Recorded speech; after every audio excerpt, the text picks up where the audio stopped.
Alors, bonjour tout le monde, ici Danny Murray pour un autre super cours de bourse. Aujourd'hui, on va regarder encore dans la série des chandeliers japonais.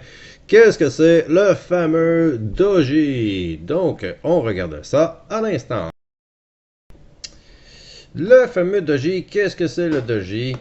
Ici, je voulais simplement vous montrer, le doji n'a aucun rapport avec les chandeliers qui ont un corps, peu importe, petit ou moyen corps ou grand corps.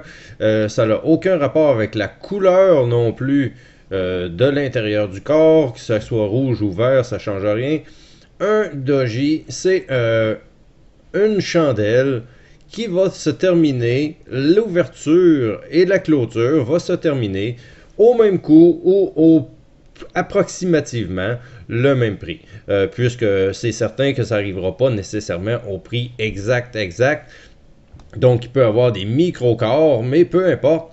On voit ici une étoile, donc une star, les morning stars, ces choses-là. Donc, c'est en anglais les trois ici, les trois traductions. Donc, étoile, parapluie, pierre tombale, ce qui est star, umbrella et gravestone. Donc, je vous explique tout ça. Donc, la fameuse étoile, on arrive, on ouvre le marché ici. On essaie de monter, on essaie de descendre, on finit finalement à peu près au centre, puisqu'il y a une indécision. Les gens vont se poser des questions. Souvent, ça va être des retournements de tendance après une tendance assez forte, puisqu'on va avoir une baisse. On va arriver un doji. Oh, indécision. Est-ce qu'on est sur le bord de recommencer à monter ou des choses comme ça? Donc, ça va former une étoile qu'on va appeler un fameux doji. Le doji, le résumé, c'est pas compliqué, ce sont tous des chandeliers japonais qui n'ont aucun corps ou presque.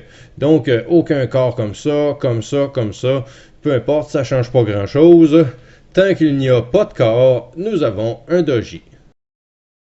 Ces fameux doji ont une certaine indécision ou un certain changement de tendance. Donc, on va regarder ça un petit peu avec les trois doji que nous avons ici. Donc, l'étoile qui est un petit mouvement, on arrive à un certain niveau et il n'y a pas beaucoup de variations et pour terminer presque au même prix. Donc, on a une étoile. De là, pas trop compliqué à comprendre. Ça a l'air d'un X, ça a l'air d'une étoile, peu importe, un plus. Et quand on voit ça, ça a l'air d'une petite étoile. Donc, ils ont donné le nom étoile. Le fameux parapluie ici. Donc, nous avons un prix d'ouverture ici.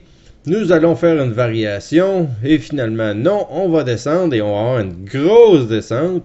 Et malgré tout, on va remonter avant la clôture de cette bougie-là pour fermer à presque zéro. Donc, on est arrivé, on était en descente et finalement, on a freiné la descente, on a rejeté le prix de baisse qu'on venait juste d'avoir. Donc, ça donne un parapluie. Pourquoi le parapluie? Assez simple à comprendre. Nous avons mon superbe parapluie ici. Donc, vous voyez, on tient la petite barre qui a un parapluie en haut. Donc, de là, cette idée de fameux parapluie. Et troisième principe de doji, nous avons l'inverse un petit peu de ce doji-là. Donc, nous avons eu un prix d'ouverture ici. Nous avons fluctué à travers tout ça, mais on a eu une bonne hausse qui a quand même été rejetée. Donc, c'est peut-être justement un revirement de tendance qui peut arriver. Et dans ces cas-là, ben, faut se tenir aux aguets, puisque théoriquement, peut-être que nous irions vers le bas le lendemain. Ces dojis-là, ce sont tous des dojis d'indécision, et la décision, d'un certain sens, est reportée au lendemain. Alors, on verra le lendemain qu'est-ce qui va se passer, mais théoriquement, aujourd'hui, nous n'avons pas pris de décision, donc dans ce time frame-là, que ce soit 5 minutes ou une journée ou plusieurs semaines. Donc, aujourd'hui, par exemple, nous avons ce doji. Nous sommes dans l'indécision. Demain, on reporte tout ça et on verra vers où ça va aller. Même chose pour les deux autres. Donc, on a essayé de crasher et ça n'a pas marché. On a remonté. Ici, on a essayé de monter et ça a été rejeté. On est revenu au niveau de l'ouverture. Donc, tous des dojis qui peuvent être des signes de changement de tendance. Donc, souvent, les dojis sont justement dans des graphiques de changement de tendance qui sont d'un sens à regarder et ce sont des petites chandelles qui vont nous indiquer justement, il y a beaucoup de chandelles dans des graphiques et peut-être que justement, quand on voit un doji, ça vaudrait la peine de le regarder un petit peu plus longtemps. Alors, c'est ce qui met un peu un terme à ce chandelier japonais. Je vous invite aujourd'hui à aller vous inscrire sur mon site internet dannymarytrader.com pour avoir des formations complémentaires plus spécifiques dans le domaine de la bourse.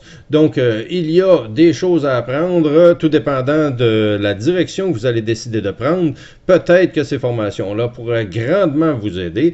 Alors, je vous recommande d'aller sur mon site pour aller voir ces fameuses formations-là. Sinon, je vous remercie beaucoup d'avoir été là. Vous pouvez évidemment m'exploser les beaux pouces bleus.